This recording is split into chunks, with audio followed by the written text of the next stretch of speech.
Hello guys, आज हम Alia sometimes hide her feelings in Russian anime के एपिसोड 3 को एक्सप्लेन करने वाले हैं। लास्ट एपिसोड में मासाचिका और यूकी शॉपिंग पे गए थे और आलिया ने उन्हें देख लिया था। फिर वो सब स्पाइसी रेस्टोरेंट गए जहां यूकी ने आलिया को इतना तीखा खाना खिलाया कि उसको अपनी मॉम याद आ गई। और उसके बाद आलिया मासाचिका को शॉपिंग पे ले गई और उसने वहाँ पे उसे बहुत सारे ड्रेसेस चेंज करके दिखाए। और एंड में जब वो सबसे हॉट ड्रेस पहन कर आई तो यूकी को वहाँ देखकर वो शर्म से पानी पानी हो गई थी। और जब वो सब ट्रेन से घर जा रहे थे तो मासाचिका और यूकी एक ही स्टेशन पे उतर गए और ये देखकर आलिया सरप्राइज हो गई थी। अब वो घर पहुंचती है और उसकी बड़ी बहन मारिया उसके गले लग जाती है और उसे आलिया का मूड ऑफ लग रहा था। वो इस बारे में उससे पूछती है पर आलिया कहती है कुछ भी नहीं हुआ। मारिया कहती है तुम मेरी आंखों को धोखा नहीं दे सकती, बताओ क्या हुआ है। आलिया बताती है कोई बड़ी बात नहीं है, बस मैं मासाचिका और उसकी चाइल्डहुड फ्रेंड से मिली। मारिया कहती है उसकी बात आते तुम परेशान हो जाती हो, चलो कोई तो लड़का आया जो तुम्हारे दिल को छू रहा है। आलिया कहती है क्या मतलब। मारिया कहती है तुम उसे लाइक करती हो ना। आलिया कहती है क्या बकवास कर रही हो, हम दोनों के बीच कुछ भी ऐसा नहीं है, हम तो बस दोस्त हैं। मारिया कहती है वैसे तुम दोस्त कैसे बने, तुम्हें तो उदास और आलसी लोगों से नफरत थी ना। आलिया कहती है हाँ थी तो, और वो उसे अपने पास्ट के बारे में बताती है। 6 साल पहले जब वो प्राइमरी स्कूल में थी तो टीचर ने उन्हें एक ग्रुप एक्टिविटी दी थी जिसमें उन्हें शॉप वालों से उनके काम के बारे में जानकर एक ऐसे लिखना था। आलिया ने बहुत मेहनत करी, वो शॉप पे विजिट किया करती थी, वहाँ काम करने वालों से बात करती थी, उनके बारे में जानकर ऐसे लिखती थी। पर उसके ग्रुप के बाकी मेंबर्स आलसी थे, उन्हें मजे करना पसंद था, कोई ऐसी एक्टिविटीज नहीं। आलिया के समझाने पे भी वो नहीं माने, पर फिर भी आलिया ने पूरी मेहनत करी। वो चाहती थी उनका ग्रुप जीते पर उसके ग्रुप मेट की वजह से उनका ग्रुप नहीं जीत सका और उस दिन से उसने सब कुछ अकेले करने का ही डिसाइड किया। फिर एक ट्रांसफर एग्जाम हुआ जो बहुत टफ होता था, पर आलिया में टैलेंट की कमी थोड़ी ना थी, ये हम सब जानते हैं। तो वो सुपर टफ ट्रांसफर एग्जाम में भी पास हो गई और पहुंच गई जापान के स्कूल में जहां उसकी मुलाकात मासाचिका से हुई। आलिया ने उसे फर्स्ट टाइम देखा तब भी वो सो रहा था और उस टाइम भी उन दोनों की सीट एक दूसरे के साइड में ही थी, बिल्कुल आज की तरह। उसने उसे जगाया था और इस तरह दोनों ने पहली बार एक दूसरे से बात करी थी। फिर साइंस के पीरियड में आलिया ने देखा मासाचिका अपनी बुक लाना भूल गया था और वो दोस्तों से बुक शेयर करने को कह रहा था। और फिर स्पोर्ट्स पीरियड में भी आलिया ने उसे सबसे आलसी पाया। फिर मैथ के पीरियड में भी वो सो रहा था और आलिया ने सोचा आलसी लोग हर जगह मिल जाते हैं, इस फेमस स्कूल में भी। फिर स्कूल फेस्ट आया और थीम था हॉन्टेड हाउस। स्कूल फेस्ट में पूरी क्लास को मिलकर काम करना होता था, पर सबके एफर्ट्स को देखकर लग नहीं रहा था कि वो क्वालिटी वर्क कर पाएंगे। और आलिया अपनी भूत की कॉस्ट्यूम बनाने के लिए छुट्टी के बाद भी देर तक रुककर कॉस्ट्यूम सिल रही थी। कुछ लड़कियों ने उसे घर चलने को कहा पर वो नहीं गई और वो लड़कियां बात करती हुई गई, स्कूल फेस्ट ही तो है, इतना सीरियस होने की क्या जरूरत है। ये सुनकर और उन सबके एफर्ट्स देखकर आलिया को पहले जैसा ही फील हुआ कि वो अकेली है। और तभी उसे छींक आई और सुई उसके फिंगर में लग गई। ऑलरेडी 3 बार उसके हाथ पे लग चुकी थी, ये 4th टाइम था। पर वो बैंडेज करके फिर कॉस्ट्यूम सिलने लगी। तभी मासाचिका वहाँ आया, उसने कहा उसे घर चले जाना चाहिए, कल वो सब मिलकर काम कर लेंगे। पर आलिया ने कहा वो कॉस्ट्यूम पूरा करके जाएगी। मासाचिका ने बताया उसने हैंडीक्राफ्ट क्लब वालों से बात करी और वो हेल्प करने के लिए मान गए हैं और उसने पूरी रात स्कूल में रुकने की परमिशन भी ले ली है। आलिया ने पूछा उसे परमिशन कैसे मिली। उसने बताया स्टूडेंट काउंसिल की प्रेसिडेंट मेरी दोस्त है, मैंने उसकी हेल्प ली। और अब क्योंकि हैंडीक्राफ्ट वाले भी हेल्प करने के लिए रेडी हैं, तो तुम्हारा अकेले इतना मेहनत करने का कोई मतलब नहीं। आलिया कहती है कोई मतलब नहीं से तुम्हारा क्या मतलब है। अगर मैं इसमें पार्टिसिपेट कर रही हूँ तो मैं इसे अच्छा और अट्रैक्टिव बनाना चाहती हूँ, मैं क्वालिटी में कॉम्प्रोमाइज नहीं करूंगी। मुझे पता है तुम सबको मेरे जितनी परवाह नहीं है और इसीलिए मैं अपने ऊपर सारा लोड लेकर काम कर रही हूँ। क्या मैं कुछ गलत कर रही हूँ। मासाचिका कहता है तुम गलत जगह पे एफर्ट डाल रही हो। वो कहते हैं स्कूल फेस्ट अकेले के काम करने के लिए नहीं है, इसमें सबको साथ में मिलकर काम करना होता है। अगर तुम इसे बेस्ट बनाना चाहती हो तो तुम्हें कुछ ऐसा करना चाहिए जिससे पूरी क्लास मोटिवेट हो। पर मैं तुम्हारे एफर्ट्स को भी एक्नॉलेज करता हूँ। आलिया घर चली जाती है। अब अगले दिन सब जोश के साथ स्कूल फेस्ट की तैयारी कर रहे थे।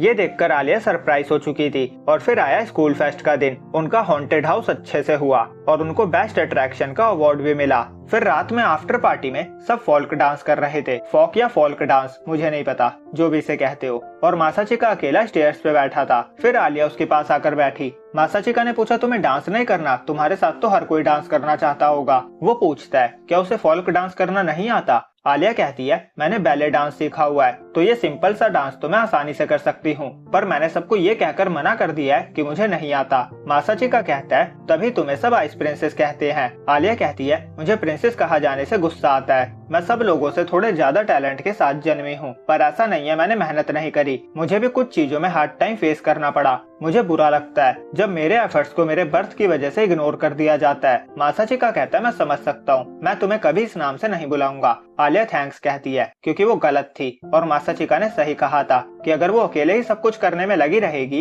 तो वो कभी इस तरह स्कूल फेस्ट को एक्सपीरियंस नहीं कर पाती। और उस दिन उसने गुस्से से बात करी थी, इसीलिए वो उससे सॉरी भी कहती है। मासाचिका कहता है मैंने तो बस थोड़ा सा पेपर वर्क किया, तुम्हारे कंपैरिजन में तो ये आधा काम भी नहीं था। आलिया कहती है पर मैंने तुमसे गुस्से से बात करी, मुझे बुरा लगा और मैं तुम्हें रीपे करना चाहती हूँ, तो बताओ तुम क्या चाहते हो। मासाचिका कहता है रशियन कल्चर में लोग एक दूसरे को निकनेम से बुलाते हैं, वो उसके लिए निकनेम सोच रहा था। आलिया कहती है मेरी फैमिली मुझे आलिया बुलाती है। मासाचिका कहता है तो क्यों ना तुम मुझे तुम्हें निकनेम से बुलाने की परमिशन दो। आलिया कहती है पर इसमें तुम्हारा क्या फायदा। मासाचिका कहता है तुम हमारी क्लास की आइडल हो, सब तुम्हें चाहते हैं और बस मैं तुम्हें तुम्हारे निकनेम से बुला पाऊंगा, कितना औसम होगा। आलिया मान जाती है। फिर कुछ लड़के आलिया को साथ में डांस करने के लिए इनवाइट करते हैं। आलिया कहती है वो डांस नहीं कर सकती, पर लड़के कहते हैं तुम्हें बस म्यूजिक के साथ मूव करना है। तभी मासाचिका आलिया का हाथ पकड़ के उसे ले जाने लगता है और कहता है वो मेरे साथ डांस करने वाली है।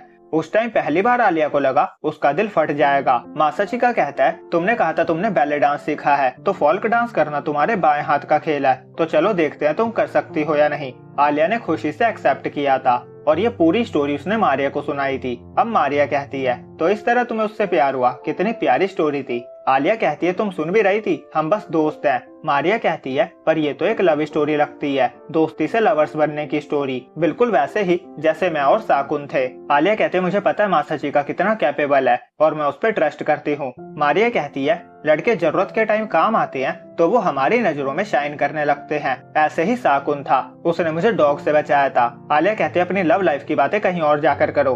अब अगले दिन मासाचिका स्टूडेंट काउंसिल ऑफिस में यूकी की जगह काम करने जाता है। उसे वहाँ मारिया मिलती है, वो खुद को इंट्रोड्यूस करती है। वो कहती है मैं स्टूडेंट काउंसिल की सेक्रेटरी हूँ और आलिया की बड़ी बहन हूँ। मासाचिका कहता है आलिया मेरी बहुत अच्छी दोस्त है। फिर वो कहता है आपको शॉपिंग पे चलने के लिए कोई चाहिए था ना। मारिया कहती है हाँ। वो कहती है मुझे निकनेम से बुलाया करो और उसका निकनेम माशा था।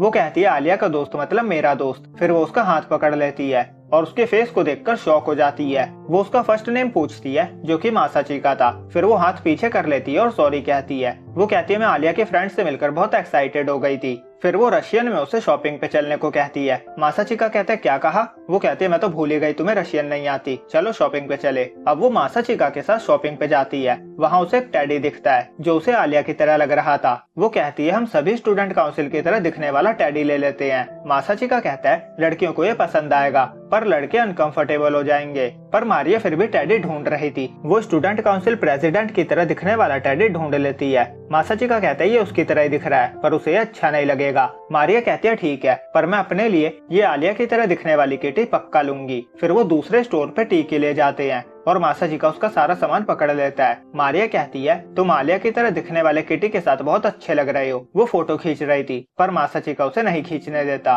फिर मारिया अंदर जाकर टी चेक करती है। वो मासाचिका से उसका ओपिनियन पूछती है पर वो कहता है उसे रेड टी के बारे में आइडिया नहीं है। और वो मन में कहता है यूकी होती तो कुछ बता सकती थी, उसे मॉम ने बहुत कुछ सिखाया था। पर जब मासाचिका का टाइम आया था तो उसके बचपन में उसके मॉम डैड अलग हो गए थे और क्योंकि यूकी डैड के साथ रह रही थी तो उसने भी डैड के साथ ही रहना चुना था और इसके लिए यूकी ने उससे सॉरी भी कहा था। वो इन बातों को याद करके थोड़ा उदास था। मारिया कहती है तुम्हें क्या हुआ, तुम बहुत उदास दिख रहे हो। वो उसके गले लगकर कहती है सब ठीक हो जाएगा। मासाचिका को जाना पहचाना और रिलैक्सिंग फील होता है। तभी उसकी पीठ जलने लगती है क्योंकि मारिया ने टी पकड़ी हुई थी। तभी मारिया के हाथ से टी का कप गिर जाता है और मासाचिका चिल्ला उठता है और यहीं पे ये एपिसोड एंड होता है। तो वीडियो अच्छी लगी हो तो लाइक और कमेंट करके चैनल को सब्सक्राइब करना ना भूले। जल्द मिलेंगे अगली वीडियो में, जब तक के लिए बाय बाय।